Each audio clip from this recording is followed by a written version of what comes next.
I had an incident back then where, back right after I first started, I had a neighbor in an apartment building shoot and kill his wife.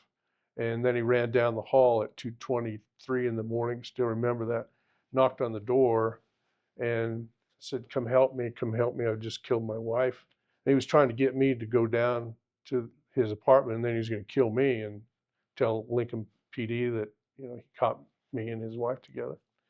And with that, Kenny Liggett was the psychologist back then, and it was the first thing as I walked in the door, the warden said, you got to go have a little visit, Hmm. in which I did, and that was a long time ago. Give me an idea of how contraband gets into prison. Unfortunately, people get compromised. The good thing is a lot of those that are compromised, the staff that are compromised, other inmates that don't have the advantage of this staff member bringing them in will tell a staff member saying, hey, you need to watch Miles because he and whomever, doing some things. And so, the nice thing is when these staff members that are compromised, unfortunately, are handcuffed in front of the inmate population and walked out.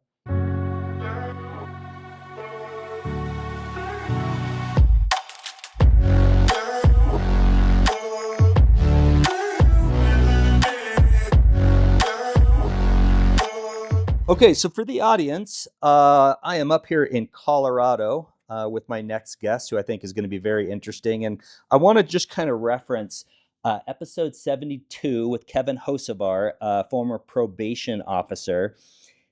This interview has to do with, law enforcement are the people that go out and make the arrests, but ultimately, you have to have people that deal with them down the road, whether it's probation, and in this case, with my next guest, with what he did.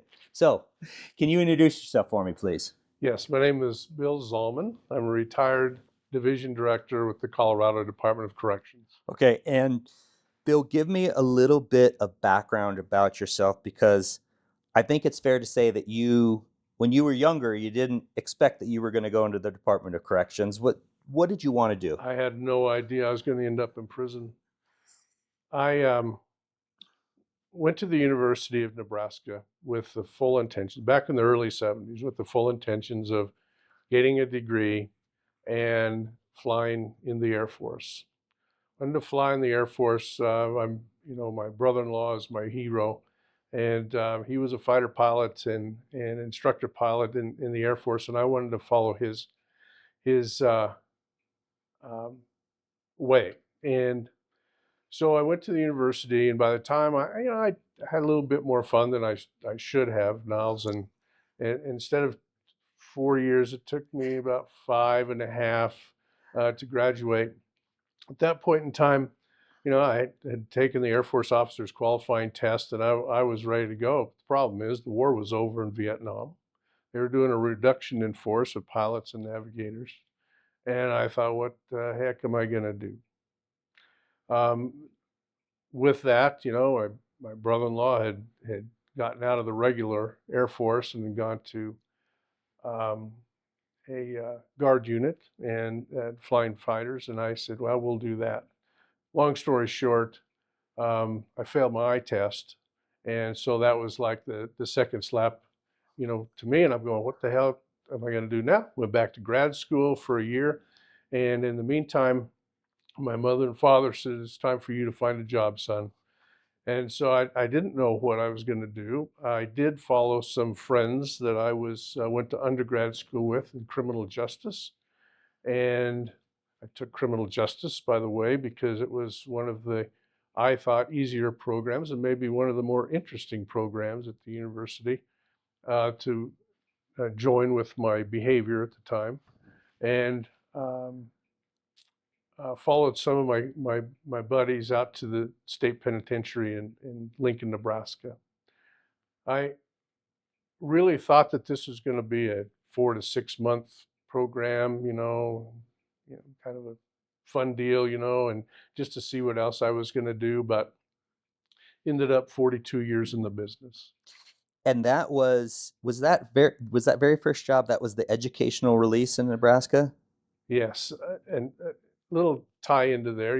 It's good to know people at the time, and my grandfather had taken me to a Lincoln Businessmen's Association luncheon where Joe Vitek, who was the director of corrections in Nebraska at the time, was the main speaker. And after that, went up and introduced myself and told him I was interested in some prison work at the time. Kind of had my fingers crossed, and he said, "Come see me," and gave me a business card with associate warden's name on it, and I went out to the prison and uh, volunteered, a few weeks, and in the meantime they had a job opening up that was for the educational pre-release counselor, and I had the degree at that time and the connections, and was luckily hired. So what did you do in that first job? What were your responsibilities? Sure, that was part of the post-care program of the department back then, and that was preparing inmates for release out of prisons into the community.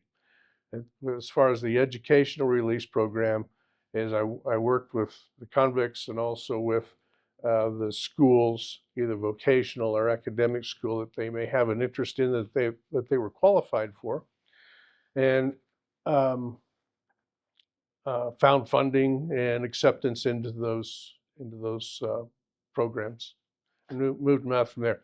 Well, that job only lasted about a year and a half, and had an opportunity to move up in the system a little bit, and I really wasn't that successful with keeping people out on the streets. How old were you when you started that job? Oh, I was 23, 24, 23, I think. Yeah. Was there any shock to the system dealing with these guys in terms of I don't know what level of criminals you were dealing with, but was there any surprise at all? Um, no, I mean, Nebraska had a good training program, and it was always one to, be aware of your surroundings and whatever inside the institutions, the major prisons. Hmm. I was working more with the minimum custody inmates, those that are getting ready to be released, and so it wasn't um, one that I was too concerned about at that point in time. Okay, but they weren't doing the deal. The guys that you were dealing with at that point, they weren't like murders, stuff like that, where you're like, oh my gosh, I'm 23 years old. I'm dealing with some pretty heavy people at this point. Well, I don't remember exactly, a lot of the cases, but the vast majority of them, I will assume right now, remember that was about 50 years ago, were nonviolent. Yeah. Okay. And I'll guarantee you one thing, they were not sex offenders. That was made very clear to me at the time. Why do you say that? Was that unusual at the time? No, I mean, the unwritten policy is sex offenders will continue to complete their sentence inside the institution. Got it. Got it. Okay. We're not going to take a risk with them being out in public with, especially at a college, university, or vocational program. Yeah. Right. Okay. So after Nebraska, after that, well, what's your next job after the educational release? What are you doing next? Sure. The next job was they just built a new institution in Lincoln, and I was hired / promoted as what they call an assistant unit manager. Um, Worked in a cell house or a housing unit, they called them at the time, with basic custody and control responsibilities of about 120, 130 inmates at the time on a shift basis. What level are these offenders? Oh, these were primarily medium. It was a medium custody institution. So Okay, so and that job, could have been murderers, could have been, okay, it was just behavior based, okay. right? At that job, is it are you considered a guard at that point? Considered a guard. I mean, I'm just using that term as Correct. general. Okay. Correct. Okay. So following Nebraska, what brings you in 1980? What brings you to Colorado with Department of Corrections? A girl, Of course, it's a girl. you know? Okay. Okay, so you have obviously your experience in Nebraska. You're moving to Colorado. So is it an easy transfer over to whatever position you initially find yourself in? It was an easy transfer. Yes, um, my girlfriend at the time, her parents lived in the western slope of Colorado, and there was an ad in the Grand Junction Daily Sentinel for uh, employment for prison workers at what they call the Rifle Correctional Facility. It was a minimum custody work camp, essentially. Okay. So what's the difference between the minimum custody and the kind of the medium which you had been working in? Um, Behavior based, primarily short sentences to be released. Okay. Um, no mental health needs, no few medical needs. Okay. So as you go through your career, are you working in facilities with, at some point, are you working in with facilities with hardcore guys? I mean, murderers. I mean, the worst of the worst. The times that I worked with the worst of the worst, um, I was part of our special operations response team. Okay. During that time, my other job was working at headquarters and doing different things. There was about a 7-year period. I was the administrator for our special operations response team, and so I spent a lot of time in the joints then. Yeah. Throughout the time that you're working in these prisons, is there ever a time that you're in fear for your own safety? Um, you got to remember a couple things. Is number one, prisons aren't a war zone. Now I'm talking about Colorado. I'm not, not talking about California or some of these huge super prisons, like that. Right. But we weren't ever a war zone, and we were always outnumbered. And you might have been in a housing unit with 120, 150 people, and you may be the only one in there. So yeah, are there times? Yeah, you get a little nervous every now and then, but with proper training and response and recognition of potentially what is going on in that particular cell house or the yard or work area, um, you can work your way out of it. When you say you're in there with like 120 other people and it's just you, how is that control maintained? Is it a fear of punishment from, if they do something bad to you, it's, hey, we're looking at more time, or how does that control kind of get maintained in a prison like that? A lot of it is just how the officer um, is respected. I mean, a prison is like a community. I mean, you have a police force and a hospital and a library and work area and everything. And as long as you show some respect to the inmates, they know that you have a job and they respect that. And you know that they are there at the request of the courts or demand of the courts. Hmm. I didn't answer your question, I don't think. No, I think you did. But It's just one of those things. it's a matter of confidence, how you carry yourself. Yeah.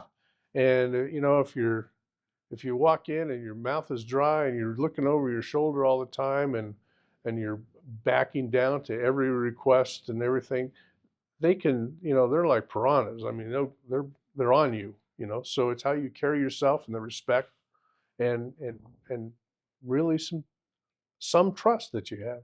Yeah. So here's a follow up to that question then. What prevents, you're in there with 120 inmates. What prevents them from just going, hey, we're going to take this guy prisoner and we're going to, demand something? Well, if it's not you saying I need to get the hell out of here and behind another door, or if it's some other inmates saying, we're not going to be, taking Niles hostage or beating the shit out of Niles today. Hmm. They watch out for each other in there too, because they know if anything happens, they can all be locked down. They can all be um, um, you know, punished. I hate to say the word punished, Hmm. but have some restrictions placed on them. Okay. I'm curious if this is true. I see a lot of stuff about prisons and jails and stuff. How does it break down racially? And why does it break down racially? Do you know? They say the prison population is just a reflection of society, Hmm. and that's really what it is.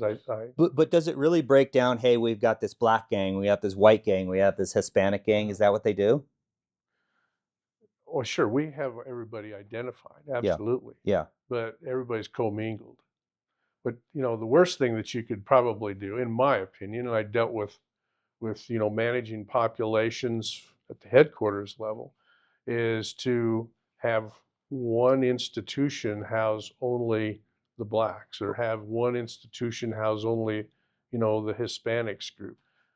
What you're doing there is you're letting them raise their own flag, right? Yeah. This is our institution, this is our country, so to speak. Yeah. But sort of the So we thing. keep them integrated, Okay. right? But when you keep them integrated, is there still the situation where they're integrated, but they're still kind of, hey, we've got our own little clique over Oh, here. absolutely, yeah, Okay. yeah. Those are monitored, those are monitored. Yeah. So can you talk a little bit about what you did with kind of the intel unit and ultimately kind of the sort or the SWAT team? Sure, sure. The Colorado Corrections has a fabulous intel unit. It's just developed over time, and we we have some very good relationships with local and federal police departments. And we first noticed that we'd corrections, different institutions had their intelligence officer assigned to them, maybe not a full time. I only know one um, institution that had one full time. The rest of them were all, um, on their own. We started noticing back in the late 80s that, crime was on the upswing in the metro areas throughout Colorado. And at that point in time, we had developed a um, intelligence unit and worked in conjunction with the local county sheriffs. Is this the time when you're working in that the intel unit, that you start developing that case involving the attorneys and their writs? Yeah, Can you explain that a little bit? yeah. Um, we were monitoring inmates going out from the different institutions that belong to the different um, uh, gangs, and they were going into being writted out to court from their institutions to a county jail.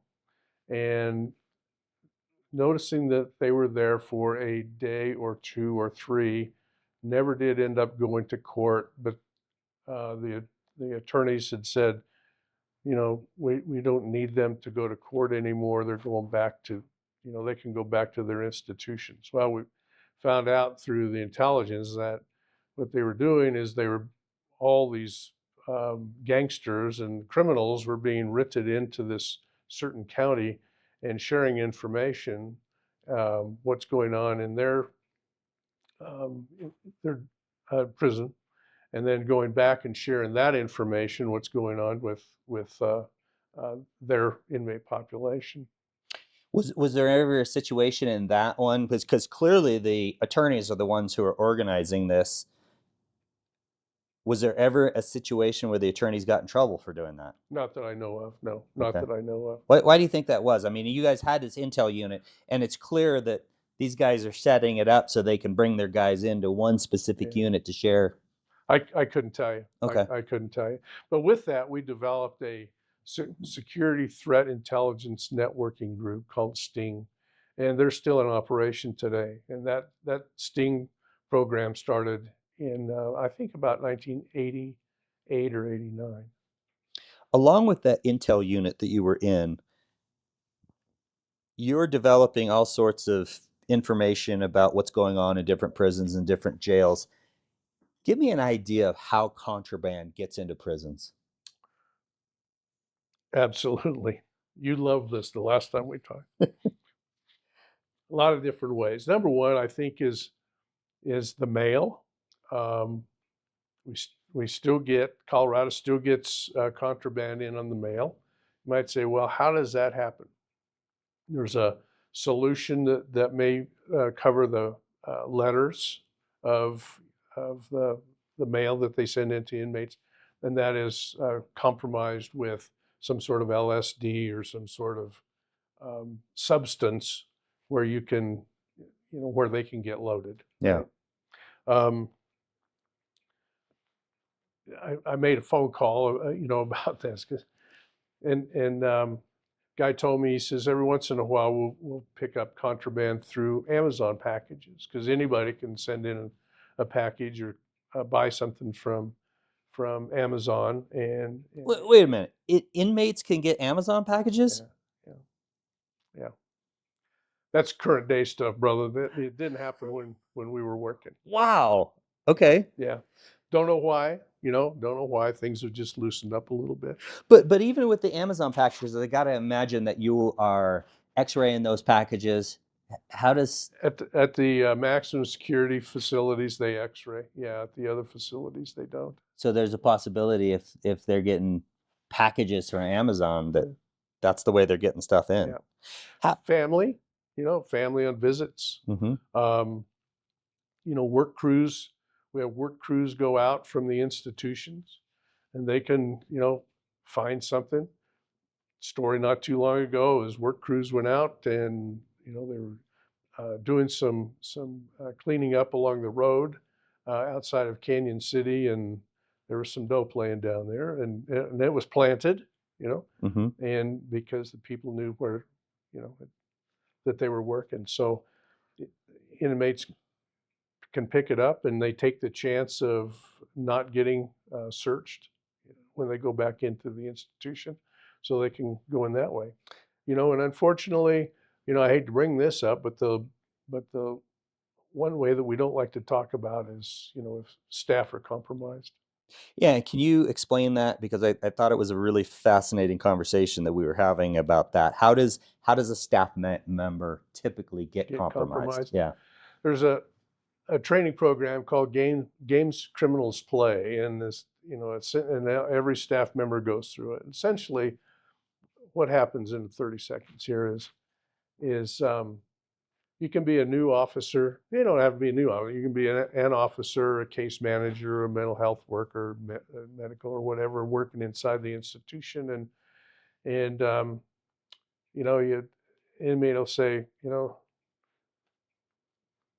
I'll say, Niles, you look pretty nice. Are you doing okay?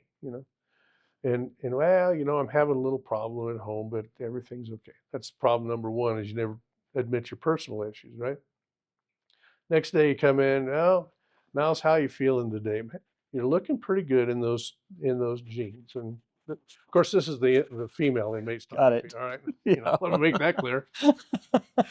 And for the audience, and they'll say, well, thanks. And then pretty soon very comfortable in talking and sharing information. And pretty soon it's, hey, you know what, I really need um, a candy bar, or something illegal to be brought in. Mm-hmm. And they say, hey, it's no big deal. I'm bringing some stuff that he can't get out of the inmate canteen. The next thing it's, you brought me in that Hershey's bar, and that's violation. So can you bring me in just a little bit of dope? I just need a little marijuana or meth or whatever. Yeah. And pretty soon it just snowballs.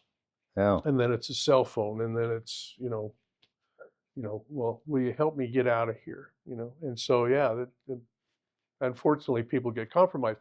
The good thing is a lot of those that are compromised, the staff that are compromised, other inmates that don't have the advantage of this staff member bringing them in, will tell a staff member saying, "Hey, you need to watch Miles because he and whomever Yeah.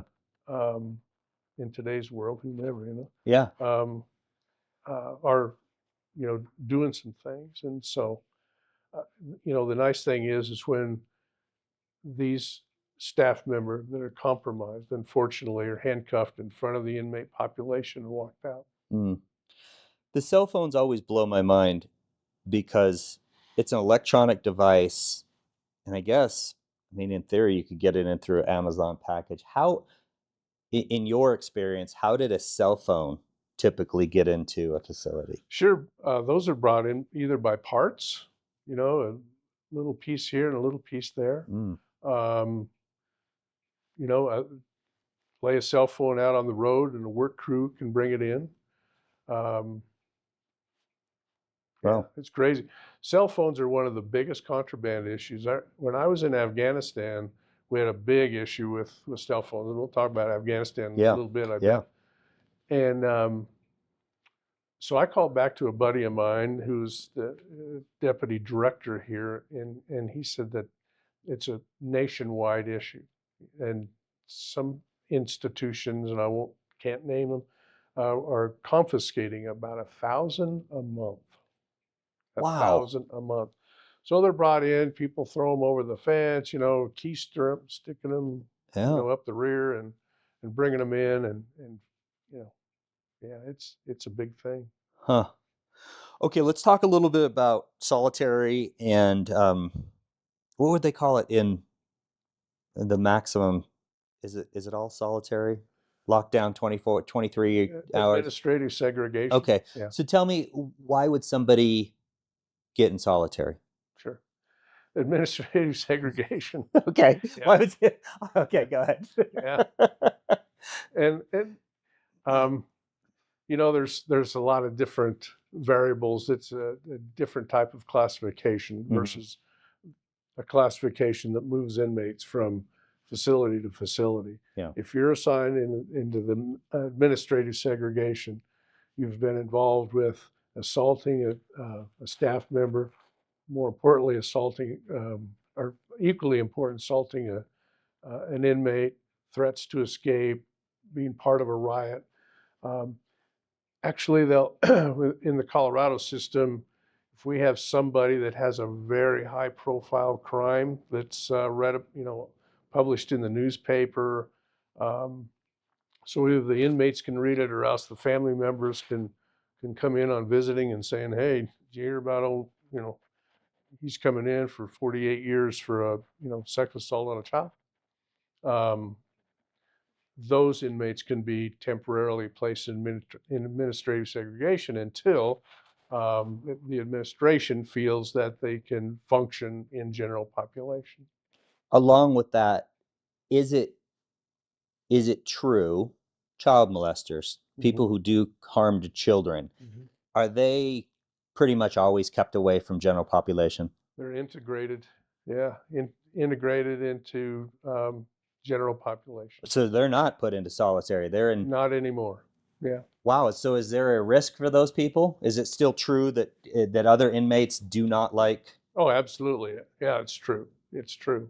But remember, you go back in the day, back in the 70s, yeah, the child molesters, rapists were segregated. They were placed in a different part of a cell house. Mm-hmm. Um, Now, as I talked to you before, is there's just so many involved. Um, they're integrated into the general population. If an inmate has a problem with being double celled because they share cells, right? With a sex offender, a child molester, then they will be separated and moved. But other than that, you know, Is it?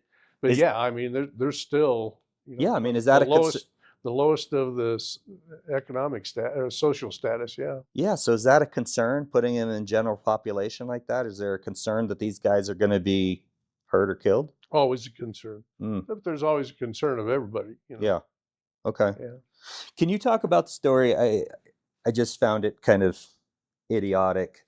The officer how often how often did you deal with actual police officers that were put in to these prisons? Mhm. Did they have to be separated? And can you talk about the one story about the dummy who wouldn't keep his Mouth cover shut. name? Yeah. Yeah. Um, both in the Nebraska system and Colorado system, we had police officers and correctional officers get sentenced to the Department of Corrections. The case that was always interesting to us when we first talked was a police officer. He was out of the Lincoln Police Department, um, Nebraska, obviously, had shot and killed his wife. Was sentenced to a certain amount of time to the state penitentiary. Well, we knew that he couldn't really live at the penitentiary in Lincoln, so we had gone and changed his name and his profile, all of his histories, including crime and everything, and gave it to him and moved him to another state to the north of Nebraska. And as we walked in, there was an inmate clerk typing. He was the intake officer and had the old typewriters at the time. And said we unchained him, and clerk said, "What's your name?" And he said, "Well, my name is Joe Blow, but actually it's John Smith." And I'll never forget. Three of us, we looked at this guy, and he said, "Well, I'm really here for murder. I'm a police officer and I killed my wife, but they told me to tell you that." We went, "Holy shit," and turned and walked away. From what I understand, the guy made it. I mean, obviously, I came to Colorado, and by the time he got out, but he made it through his time up there. Um, we've had the same thing in Colorado, and we've had to remain here in the state, and we have inmate corrections compact agreement. We had compact agreements with many states, so we could swap inmates, and so some of them would go to wherever. I mean, we had them all over the place. So, Hmm. yeah. We had an interesting conversation last time that I found fascinating because I thought it was just a recent trend type of thing. But can you talk a little bit about transgenders and how they are being dealt with in the prison, or how you dealt with them in the prison? Uh, back in the day, we've always had the transgenders. In prisons. The first one that I ever dealt with was in the mid '90s, and I don't know, I came into from one of the counties, came into our intake unit and said, um, this came in on with a load of females, but pretty well hung, and we need to figure this out. Sure looks like female, but pretty well hung. And so with that body part, we put him in a male facility and locked up, segregated for a while, and she started creating some problems there. And so we moved them over the following day or two over to the female facility. Oh, and had a pretty good time there for a day or two. Finally, we said, just lock that person up. And we had a compact agreement with the state of California, and subsequently moved that person out to Vacaville, where they were so used to dealing with that type of subculture, and it was just no big deal. Uh, Funny story is when we got ready to move this individual, I took um, a guy that worked for me, and I said, as long as we're going to go out there, they had a gang conference going on too. I said, we'll go out there, we'll drop this person off and go to the gang. And he said, oh, fantastic. So we went in, and I said, hey, listen, I'll do the paperwork, you do the strip search. And he goes, mother. Yeah. So we got him on the plane, and it was fine. She'd been in, he or she, whatever, it had been in prison before, so knew the routine. I can't believe what's happening. It's become an issue, Yeah. especially in California. I mean, if I was a biological male, I would say I'm a female just so I could go to a female prison. And you're seeing all these issues that are coming up in the news about these guys getting into female prisons and impregnating them, and Hmm. it's like, Yeah. why isn't there anybody going, hey, we got to stop this craziness? What's happening? Right now, honest to God, it's the state statutes, the federal laws, the wokeness, Yeah. and then the policy. I mean, that's what we work off, that policy that's developed from the statutes, and that's just the way it is right now. I talked about to a gent about the Colorado system, and he said that um, they're in general population. They have one group of about 70 plus that are living together, 70 plus 70? in Colorado. Wow. And but there's some out in general population. They'll move them over if requested. Yeah, it's gotten a little bit different now. Niles. Wow. Okay. Can you tell me, if you're talking to people out there, what do most people, now that you've been in around prisons almost your entire life, what do most people not understand about prisons?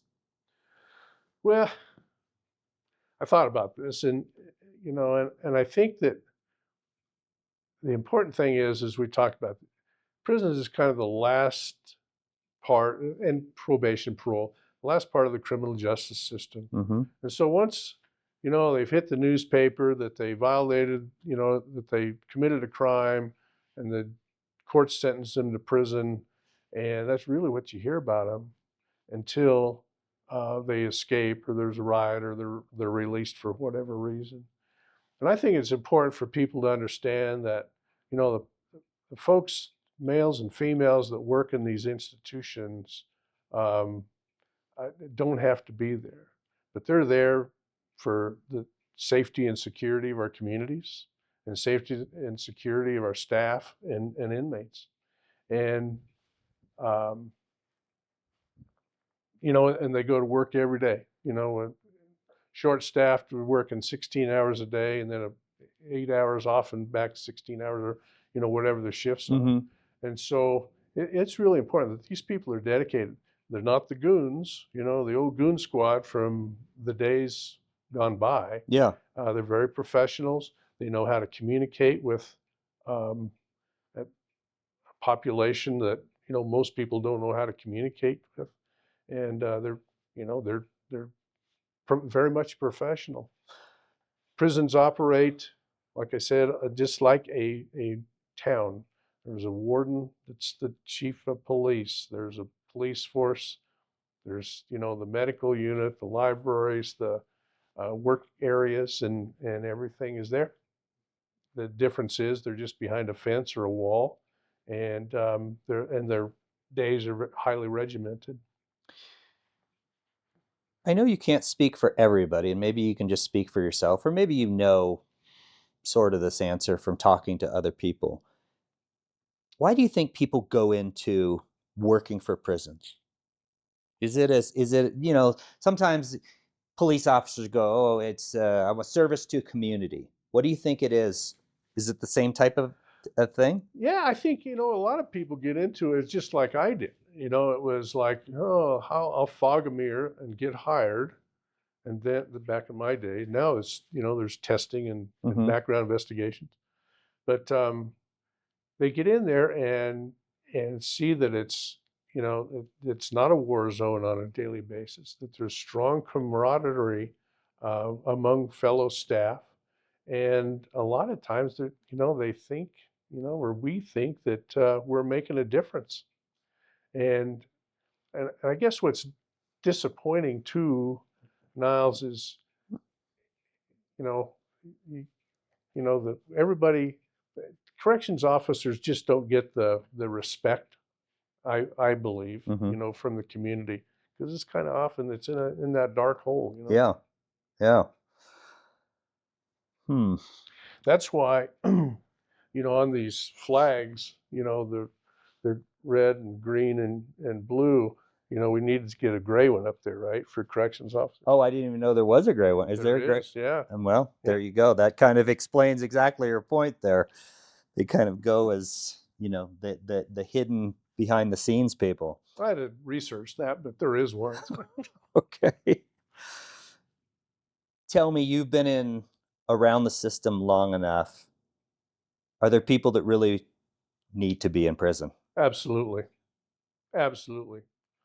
Not only just because of their violent tendencies inside the prison, violent tendencies on the streets, um, they're just a danger to everybody, Yeah. or they want to be there. Yeah.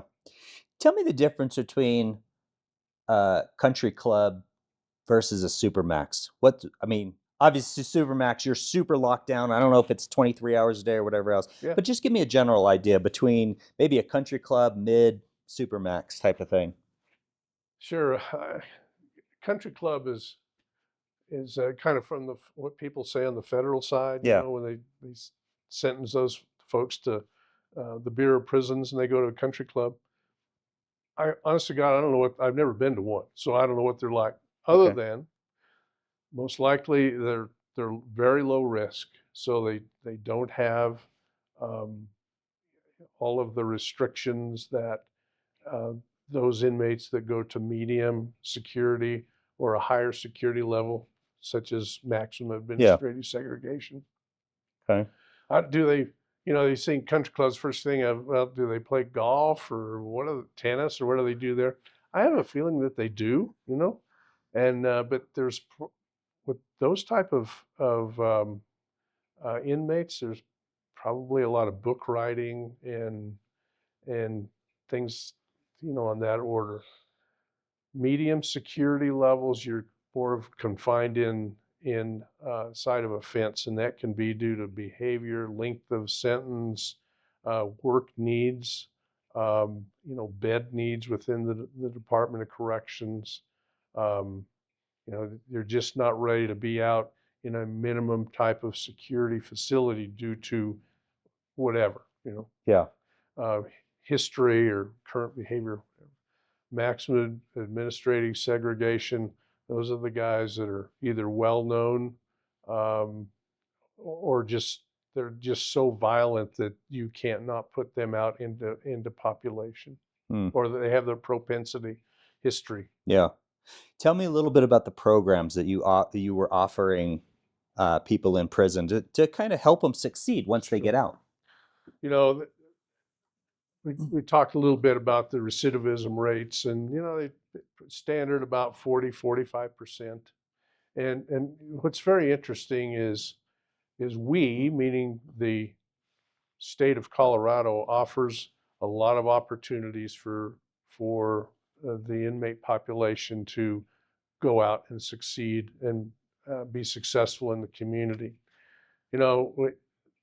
Our correctional industries program at one point in time had about 70 different programs that they worked from the old license plates and furniture factories to flag making to uniform making to down to motorcycle refurbing, all kinds of stuff.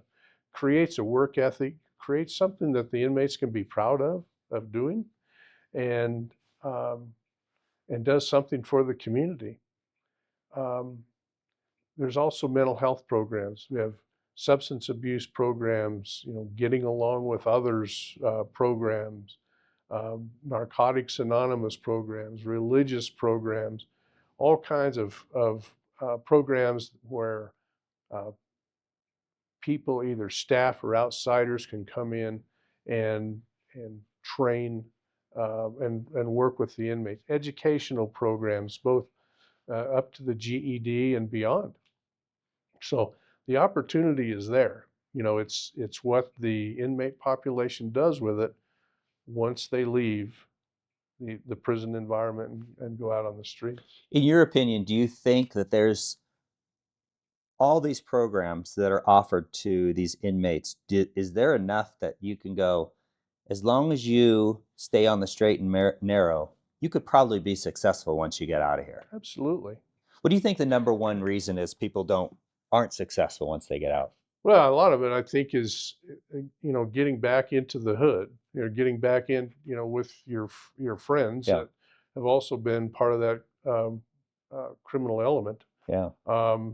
Getting back into the dope or alcohol, whatever it may be, and Mhm. you're going right down the rabbit hole again. Yeah. Yeah, that's big time. I think two of the biggest things that I know one of your previous interviewees said was I totally agree with is Yeah. number one is you kind of have to they should be able to separate themselves from those that put them in prison in the first place. Right.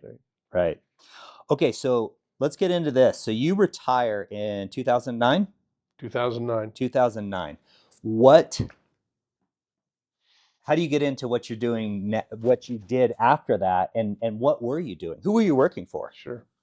Um, the Colorado Department of Corrections had a memorandum of understanding with the United States Department of State, Bureau of International Narcotics and Law Enforcement Affairs. And I had my supervisor contact me and said, you need to do a presentation on inmate classification levels for the countries of Honduras and Mexico. And they will be here in a couple of weeks, in Colorado in a couple of weeks. And so the classification piece was part of my division. Okay, and can you explain that a little bit? The classification part? Classification. Yeah. Classification is basically risk levels of where you're housing inmates. Okay. And we have an objective system that we use. The variables are all measurable and validated. And so anyway, then you total up the score, and then we can have a pretty good idea with your criminal history, current offense, if you're going to fit well in a minimum, medium, or close facility. Okay. So I put together a presentation and did this for these two countries, and it was a few weeks later, my boss came and said, need you to go to Guatemala. And they had a little issue down there. Just, the State Department wants you to go down there and do an assessment. So there are actually three of us from the department went down and took a look at that Guatemala system, which, I said, well, what's going on there? And well, it's a gang-related issue. And I said, well, okay, so, well, and that was another institution where they had cut off the heads of the rival gang members and put them on posts in front of the entrance of the facility. And didn't see that, saw the pictures, it was kind of like, holy shit, where am I, But we did that assessment, and my soon-to-be boss in Washington was very happy with the document that we produced. And then I went down in June of '09, went down to the National Training Center in Veracruz, Mexico, and did a 2-day presentation on inmate classification. And at that one night, I got a phone call from my boss in Washington, soon-to-be boss in Washington, and said, I understand you're getting ready to retire. And I said, yes, I am. And he said, well, good. He said, I need you in Afghanistan in 90 days. Well, when he said, I need you to go to work for me, I initially thought, oh, I knew that they were expanding into Brazil. And I said, I'm going to do fine in Rio, buddy. But then he said, in Afghanistan in 90 days. And I said, Don, I don't even know where the hell Afghanistan is. But I'd love to entertain that thought. And so a few weeks later, my wife and I flew to Washington and sealed the deal and I got hired as a senior corrections advisor working out of the embassy in Kabul. What was the whole idea behind the program, though? Was it trying to go to these countries, evaluate their prison systems, and just say, if you want to be more like us, America, do it this way? or give them opportunities to be better than what they were. And Okay. it was a conditions of confinement, Mm-hmm. more of review and assessment and helping them. Some of those prisons were some pretty nasty Yeah. places. Another reason was to help them create a functional prison system. And number one with that, you have to have a prison register, right? You have to know who you have in prison. Yeah.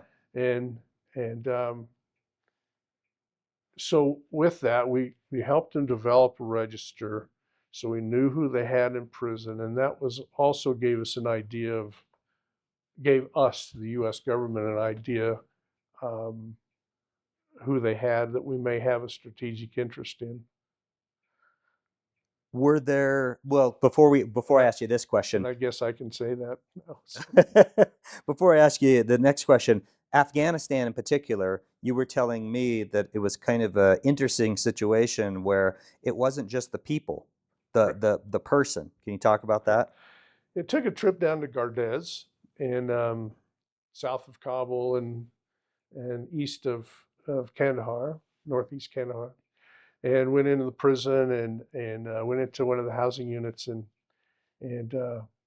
I went in with the rest of the group and a guy said, Mr. Bill, he said, I'm not supposed to be here, and I said, right, you know.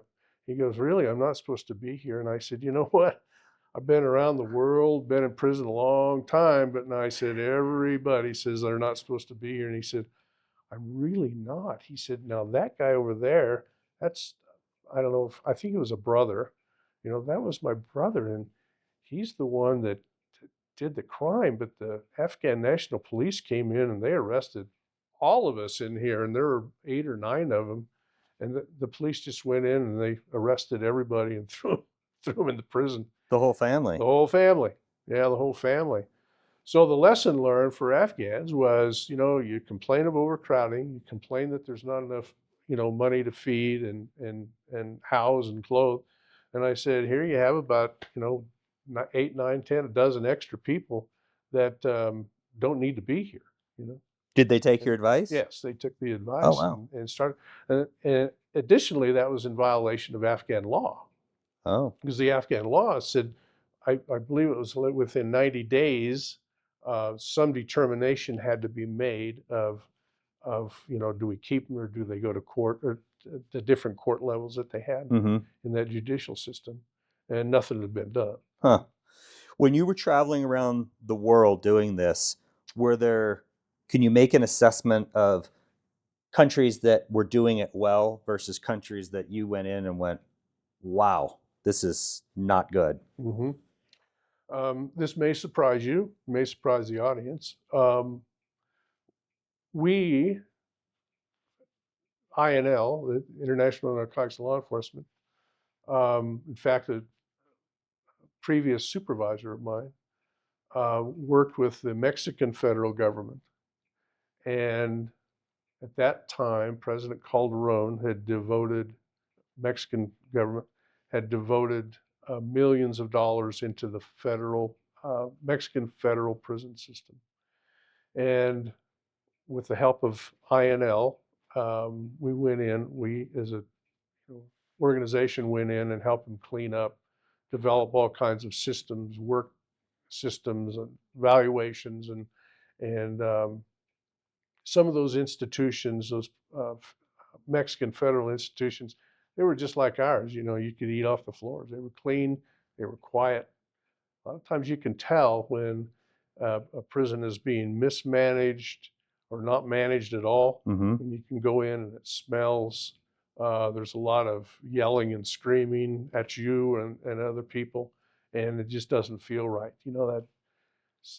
That hair on the back of your neck just kind of stands up, and you see on TV where it's spending time in Mexico prisons. Well, they've cleaned even most of the state prisons up now, developed classification systems which modeled off of Colorado's, by the way, and the increased training, and they've done a really good job. On the other side, Um, One, other than Guatemala, that I went to do that initial assessment, um, we we took a little trip down to Brazil and walked through did a lot of training down there. And Rondônia was the state. It's up next to Bolivia, and I did a lot of training in the staff, and they're highly motivated. And they have a brand new prison that they were getting ready to open, but they weren't going to open up till they have all the policies and procedures in place. Good move, by the way. And we said, well, let's take a trip. I want to see some other institutions. And so we drove around and drove out to one, and they said, well, but and I always like to go in. In fact, I like to talk to the criminals, and see what's going on. They said, well, we can't go into this one. And I said, well, why is that? He said, well, recently we had to weld the door shut because it just got out of hand inside. They were cutting heads off of inmates and kicking them around like soccer balls. And I went, oh, I understand. I really, not interested in going in there. I said, what about food? And they said, well, we'd lower the food over the wall, down, and they come get it and bring it up. Yeah. So as we were walking out, all of a sudden I see this guy in a coat and tie, and he goes, Bill Zalman, Bill Zalman. I thought, who the shit is this? I didn't know anybody down there. He had seen my picture on Facebook, that somebody from some country had taken my picture, and yeah. Wow. So it's kind of bizarre. Yeah. Kind of bizarre. Can you talk a little bit about the Tunisian situation with the ISIS guys? Ties back into our Inspector General's unit with tracking gangs. And I took an investigator to Tunisia with me, and he put together an objective security threat group instrument for him to measure how involved they are in their security threat group. I'm sorry, environment. Whether they're just somebody that drove a car, maybe there's somebody that killed somebody, or maybe there's a financier or a leader. And so we took a tour of one of those institutions, and actually it was their maximum security facility outside of Tunis, and walked in, and the warden said, this is where we house our ISIS convicts. Tunisia had one of the largest per capita numbers of ISIS coming into their country, because they were just crossing the border in from Libya. Anyway, they had this. We walked into this cell. And there was a guy, and he was just staring right at us, and right over our shoulder, actually, not eye to eye. And looked at him, and his eyes were black. And I started to talk to him a little bit. He just didn't have anything to say, and kind of bowed his neck. And Tino, the investigator that was with me, says, let's get the F out of here. I don't like this guy. And the way he looked, there was just no soul to him at all. And he was one of the ISIS leaders, Yeah. Yeah. It was wild. Yeah. It was wild. So we backed out. We didn't turn around and walk out. We backed out.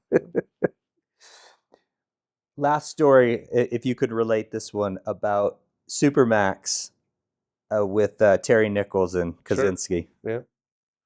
Yeah.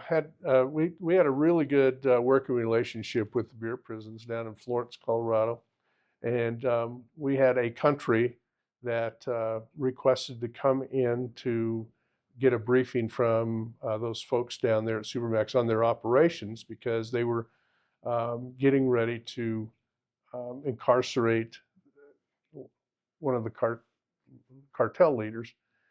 And so the State Department made this arrangement, and I met him at the Colorado Springs airport and took him down there.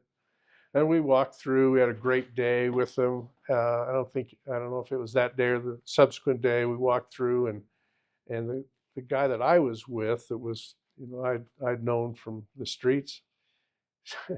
Said, yeah. He says, this is where. Oh, look right there. There's Krasinski, and oh, look, there's Terry Nichols, and there's the Boston Bomber. And I'm going, holy smokes, yeah, yeah. And they're all just staring out the window and very quiet, very quiet.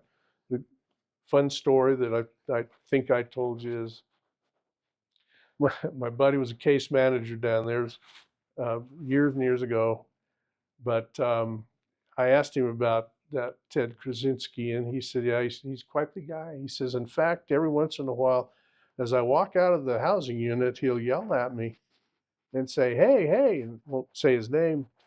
And he'll turn around and Krasinski will say, hey, I have this letter. Will you take it out?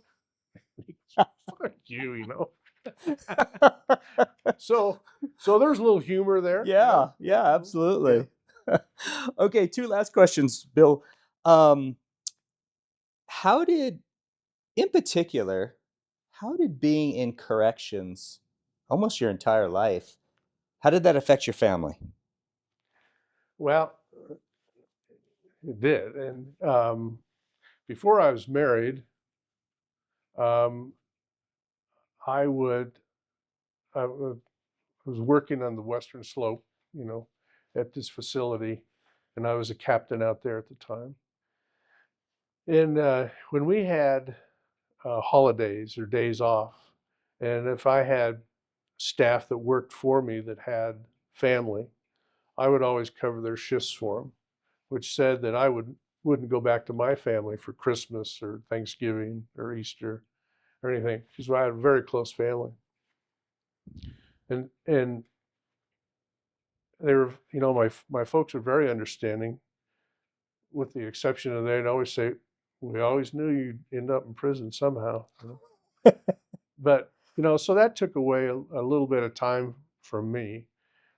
After I was married and I was at the headquarters level, either with classification, special operations unit, or at, you know, up in the higher levels of division directors. It was a 24/7 constant issue with me in my mind. Um, when we would take a vacation, whether it be, you know, 2 weeks or a couple of days, I was always on that phone, or back in the day, had that pager going on. Um, Always worried that something was going on. And so I drank a lot. And back in those days, I was smoking cigarettes like crazy too. Mm. Never smoked in the house, always smoked in the garage. But it got to the point that I was, my wife said, you've had a relationship with the bottle longer than you have with me.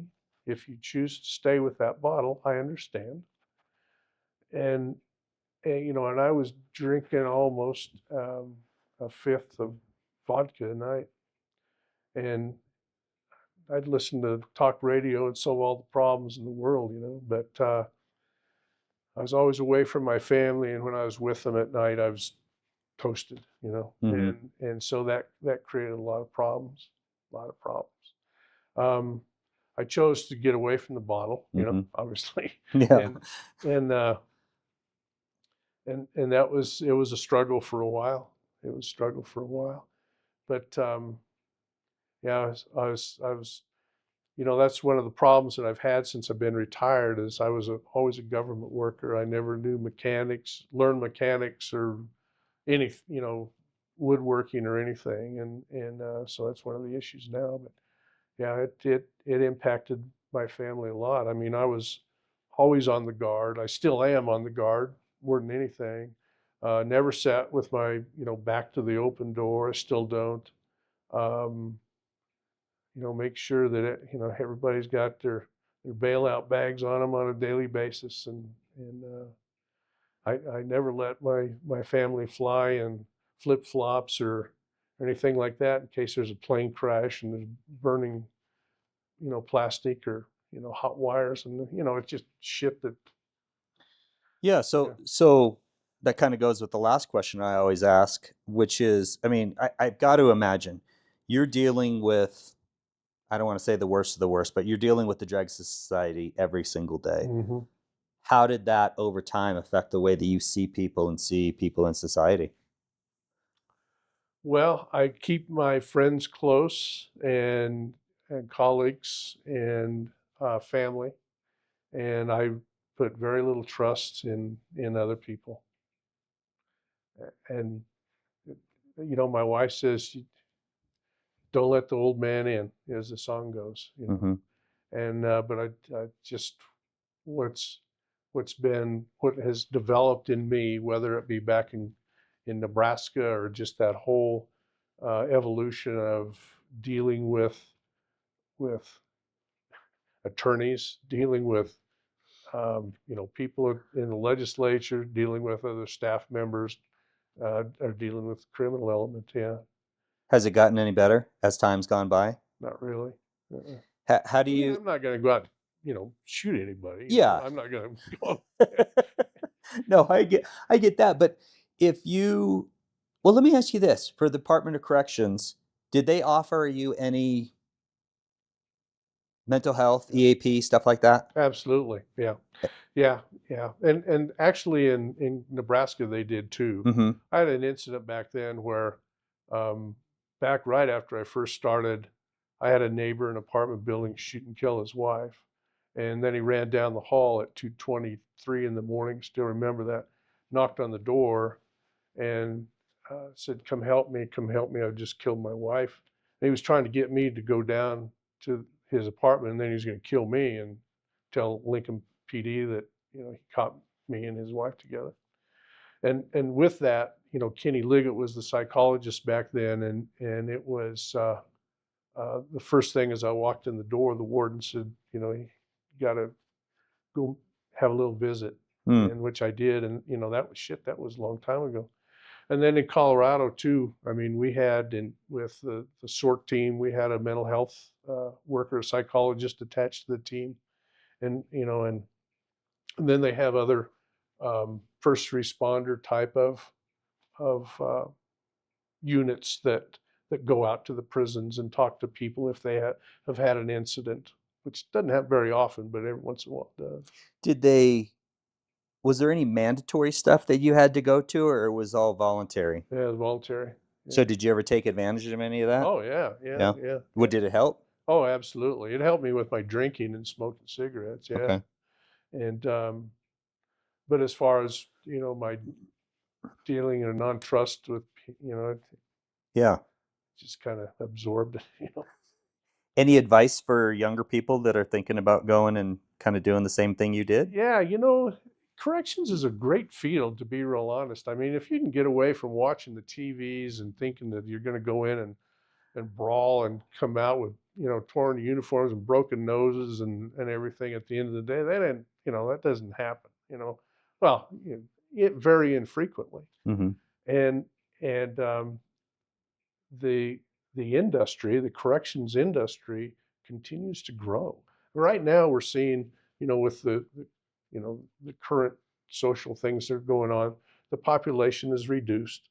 But it always swings on a pendulum, and it's going to come back again because people are going to be tired of getting victimized and saying, "I want this guy back in jail." Yeah. And so there's a lot of opportunity for professional growth and personal growth too.